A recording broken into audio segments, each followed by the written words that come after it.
위기를 맞고 있는 오세훈 시장 최근에 7대3 있잖아요. 예. 당원과 민심 5대5를 일반과 7대3으로 지금 만들려고 하잖아요. 예, 오세훈 시장이 불리하죠. 그렇죠. 성명서 한 장 나왔거든요. 당협 위원장들. 우리는 5대5의 비율을 7대3으로 변화시키려는 당의 지도부의 움직임에 우려를 표한다. 5월 그러니까 동준의 요건만큼은 한동훈과 오세훈이 일치하는 이해관계. 그렇죠. 근데 그 중에 한 분이 제가 이제 물어보니까 그 말 하더라고요. 나는 솔직히 그 용지에 전혀 동의한 적이 없고 그 이름을 올려달라고 오세훈 쪽에서 그렇게 사정을 하더래요. 오세훈 쪽 사람이. 그래서 에이 올려라 이렇게 해줬다는 거예요. 그러니까 이거 자체가 사람한테 인심을 잃었다는 증거예요. 지금 위기를 맞고 있는 마지막 오세훈 시장 한 번만 바로 가겠습니다. 이분도 이제 처음에 예. 오 변호사, 배 변호사 옛날에 네. 붕 떴죠. 붕 떠가지고 정치에 몇 번 말아먹다가 이제 부산급식 갖고 하다가 이번에 이제 서울시장 4선을 좀 도전하신다고. 근데 오늘 기소됐어요. 네. 이제 여론조사비 대납. 근데 대납하면 이게 원래 일반 사람들 모를 수 있으니까 예. 이게 불법이에요? 그러니까 정치자금법이라는 법에 이 정치자금을 지출할 때에는 이제 지출 내역들을 이제 선관위에 신고를 하게 되고 그러면 나중에 이제 선거비 보전받을 때 근거가 되기도 하고 그렇죠. 이러는데 이제 투명한 자금 집행을 위해서 그렇게 관리를 하지 않으면 이제 어디서 돈 받아가지고 소비하는 일이 생기기 때문에 그럼 선거가 부정이 생길 수도 있고 어떤 이권 선거가 될 수도 있고 이렇기 때문에 항상 정치 자금을 집행할 때는 어떤 용도가 다 특정이 돼 있고 이제 증빙도 다 하게 돼 있는데 지금 이런 식으로 비공표 여론조사 이런 것들을 공식적인 이제 선거비 계좌에서 비용 회계 계좌에서 지출을 했다가는 선관위에 얘기를 해도 그게 선거 비용으로 인정이 안 될 가능성이 있어요. 내 돈만 쓰게 되지. 그런 경우에 특히 다른 사람한테 내달라. 이거 어차피 그 정식으로 할 수가 없는 거기 때문에 내달라. 이런 일들이 일어나 왔죠. 한국 정치에서. 근데 오세훈 시장도 마찬가지로 비공표 여론조사를 명태균에게 얘기하면서 그 비용을 김한정이라는 사람에게 대신 내게 했다. 이거는 공식적인 회계 정식 회계로는 처리할 수가 없는. 근데 이것 자체가 정치자금법 위반이에요. 정치자금으로 신고될 수 없는 이런 집행 자체가. 본질적으로 그러니까 뭐 예를 들면 3,300만 원. 네. 뭐 대납하겠어요. 근데 공짜로 대납할 리는 없잖아요. 아, 그렇죠. 그러니까 누가 됐든 김한정이든 사업가 됐든 바보가 아니잖아요. 네. 그럼 결국은 나중에 시장이 된 다음에 뭐 수익 이야기든 뭐든 간에 피드백을 이제 그때는 받는다. 페이백을. 원래는 그런 게 이제 이거는 정치자금법 위반이 아니라 이제 뇌물죄가 돼버리죠. 그렇게 되면 그쵸. 수료 부정처사 뭐 이런 게 그쵸. 되는데.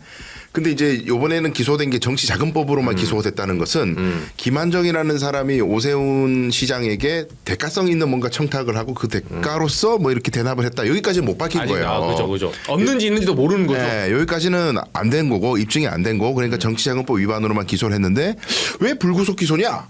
이걸 의문 갖는 사람도 있더라고요. 근데 요 정도 사안들은 대부분 보면 벌금 300에서 500만이 나옵니다. 그러니까 벌금형이 선고될 가능성이 있는 사건들은 구속 수사를 잘 하질 않죠. 원칙적으로. 뭐 도망하거나 증거인멸을 하지 않는 이상 대놓고. 근데 이제 문제는 300에서 500이든 뭐든 정치자금법 위반으로 100만 원 넘게 선고를 받으면 이제 당선 무효가 되고 선거비도 다 토해내야 되고 보전받았던 거. 그리고 피선거권도 박탈되고 여러 가지 이제 정치인으로서는 치명타를 입게 되는데 이제 시간표상 633 원칙 그렇게 조희대 대법원장이 얘기하는 633 원칙을 철저하게 지키더라도 내년 지방선거 전에는 결론이 안 난다는 거죠. 그게 이제 안타까운 거죠. 빨리 좀 수사가 됐었으면 지방선거 전에 이게 어느 정도 정리가 됐을 텐데 일단 법적으로는 오세훈 입장에서는 일단은 한숨 났다. 법적으로는. 예, 기소가 늦게 됐기 때문에. 정치적으로는 어떻게 보세요? 불구속 기소인데 기소는 됐는데 그래도 당에서는. 이제 사람들은 우리나라 물론 이제 구속 기소라 그러면 선입관이 무죄 추정의 원칙이지만 죄인 이런 이제 그렇죠, 선입관이 그렇죠. 당연히 구속 됐네. 있는데 근데 이제 불구속 기소기 때문에 그거는 약하지만 이제 혹시라도 이제 재판 과정에서 뭐 추가적인 얘기가 나온다든지 왜냐하면 당장 그렇죠. 오늘 이제 그 설명 자료 내놓은 거에 보면 5건 하고 3,300이라고 돼 있거든요. 근데 이제 강혜경 씨가 그 정리해 놓은 자료를 본 적이 있어요. 나중에 이제 그걸 보면 13건이란 말이에요. 그리고 금액도 이제 뭐 400만 원짜리도 있고 뭐 아주 다양하게 이제 여러 종류가 있어요.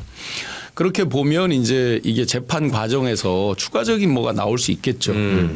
그리고 우리가 아는 것보다 특검에서는 이제 뭐 일일이 다 조사받은 사람을 다 오픈하지 않았지만 우리가 아는 것보다 더 광범위한 사람들이 또 조사받은 것도 있다고 들었고 그렇게 보면 재판 과정에서 어떤 그 이미지나 정치적인 타격이 있을 수는 있겠죠. 오 시장은 민주당 하명 특검이라 했더라고요. 네, 뭐 그렇게 이제 프레임을 만들어야 이제. 근데 이거는 대전제가 제가 웃긴 게 자기가 가만 놔두면 서울시장이 된다는 전제를 깔고 있어요. 예. 누구 마음대로? 예, 그러니까 민주당이 하명할 정도로 네. 나니까 나를 두려워한다. 나경원이었으면 너네 놔뒀을 거 아니야. 떨어지니까 나니까 하명하지 아니야. 뭐 이런 식의 사고방식 아닐까요? 저는 어감을 저 매번 저렇게 왕자병처럼 한다는 그 당협위원장들 사이에서도 네. 오늘 전화 돌아오니까 잘 됐다는 말이 많아요. 어. 특히 서울 당협위원장들. 어허. 오세훈 시장 최근에 뭐 무슨 뭐 7대3 있잖아요. 예. 5대5 하는 거. 그러니까 당원과 예, 민심 5대5를 예, 일반과 7대3으로 지금 만들려고 하잖아요. 예, 예.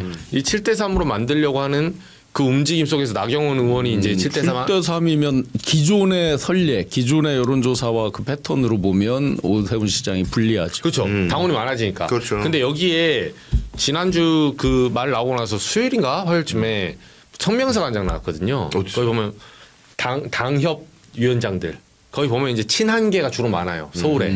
서울에 열 몇 명인가 이게 있거든요. 그래서 제가 그분 중에 한 명이 오늘 통화를 했어요.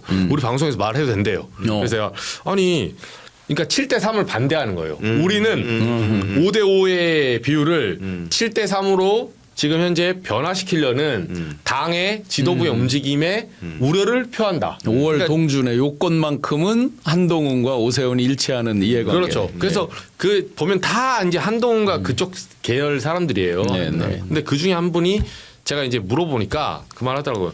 나는 솔직히 그 용지에 전혀 동의한 적이 없고 그 이름을 올려달라고 오세훈 쪽에서 송모 씨가 연락이 와서 송모 씨는 서대문 예. 맞나? 송 씨가 이러면 그렇게 사정을 하더래요. 오세훈 쪽 이야. 사람이. 그래서 에이 올려라 이렇게 해줬다는 거예요.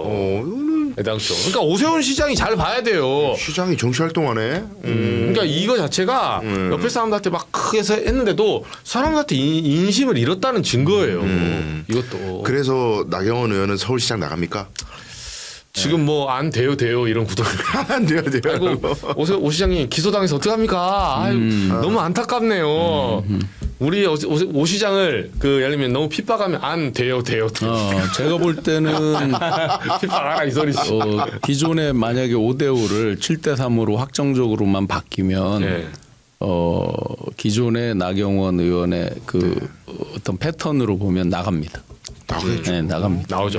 7대3이 룰이 바뀌면 나갑니다. 그러면 결국 이제 본인이 출마하기 위해서 룰 개정을 한다는 얘기를 들을 수밖에 없는 거예요. 실제로 이제 여러 밖에 썰이 있잖아요. 저 지금 현재 국힘의 진짜 상황이 누구다서부터 시작해서 여러 썰들이 있잖아요. 그렇게 보면 그죠. 속으로는 쾌재를 부르고 있을 수 근데 있겠죠. 본인은 그래 말했잖아요. 마지막 하나만. 본인은 5대5 할 테니까 다른 사람들만 마치 다른 사람들께 자기는 상피제도 쓰는 것처럼 아 그래 나는 5대5 할게. 다른 당원 다른 사람들이라도 7대3 해주세요. 당원 민주주의에서 나만 예외로 5대5 하겠다 이렇게 얘기잖아요. 근데 그러면 그 약속 지킬 것 같아요? 그렇게 지켜질까요? 아니, 대한민국 정치인들이? 정치사에 그런 일이 있었어요. 그런 일이 없죠. 그렇죠. 그러니까 이게 애당초 이것도 말도 안 되는 소리야. 나중에 그러겠죠.